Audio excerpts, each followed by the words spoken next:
সূর্য কোন দিকে ওঠে? পশ্চিম। এবার বুঝতে পারলাম কেন সে সেদিন দুই বিষয়ে ফেল করার পরেও প্রাউড ফিল করেছিল। সত্যি বলতে এসএসসিতে পরীক্ষা দেওয়ার পরেও যে স্টুডেন্ট বলতে পারে না সূর্য ঠিক কোন দিকে ওঠে, তার তো মাত্র দুই বিষয় নয়, সব বিষয়ে ফেল করা বাধ্যতামূলক ছিল।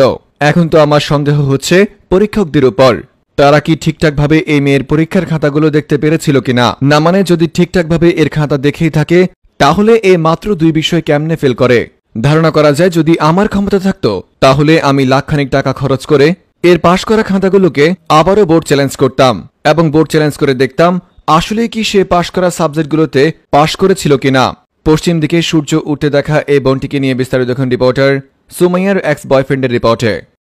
সূর্য কোন দিকে ওঠে এই প্রশ্নটা আপনার বাড়ির সবচেয়ে ছোট্ট যে মানুষটা আছে অর্থাৎ ক্লাস 1, 2, 3 বা শিশু কিংবা নার্সারিতে পড়া স্টুডেন্টকে জিজ্ঞেস করলেও সে নির্দ্বিধায় বলে দিবে সূর্য কোন দিকে ওঠে। অথচ আমাদের এই টিকটকার আপুটি ক্লাস 10-এ পরীক্ষা দেওয়ার পরেও এখনো পর্যন্ত বলতে পারে না সূর্য এক্স্যাক্টলি কোন দিকে ওঠে। অথচ তিনি গত কয়েকদিন আগে 10-এ পরীক্ষা দিয়েছে, অর্থাৎ এসএসসি পরীক্ষা দিয়েছে।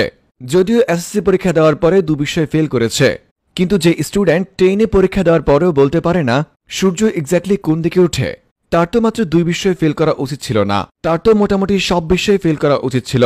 এরপর আবার সে এসএসসিতে দুই বিষয়ে ফেল করে তার মাকে নিয়ে লাইভে এসে জনগণদের উদ্দেশ্যে বলছে সে নাকি দুই বিষয়ে ফেল করে প্রাউড ফিল করছে।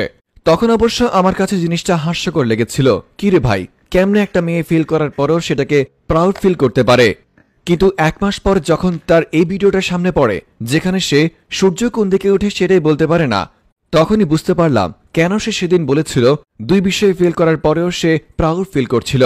কেননা সে মনে মনে ধরে নিয়েছিল সে প্রত্যেক বিষয়ে ফেল করবে, সেখানে সে মাত্র দুই বিষয়ে ফেল করেছে, এটা তো অবশ্যই প্রাউড ফিল করার বিষয়। আমরা সেদিন তাকে আসলেই ভুল বুঝেছি। কিন্তু প্রশ্ন হচ্ছে সে এত ডাব হওয়া সত্ত্বেও বাকি বিষয়গুলোতে কেমনে পাশ করেছে। যে পরীক্ষকরা তার খাতা দেখেছে তারা কি আদৌ নিজেরা দেখেছে নাকি তাদের বাচ্চা কাচ্চাদের দিয়ে দেখিয়েছে।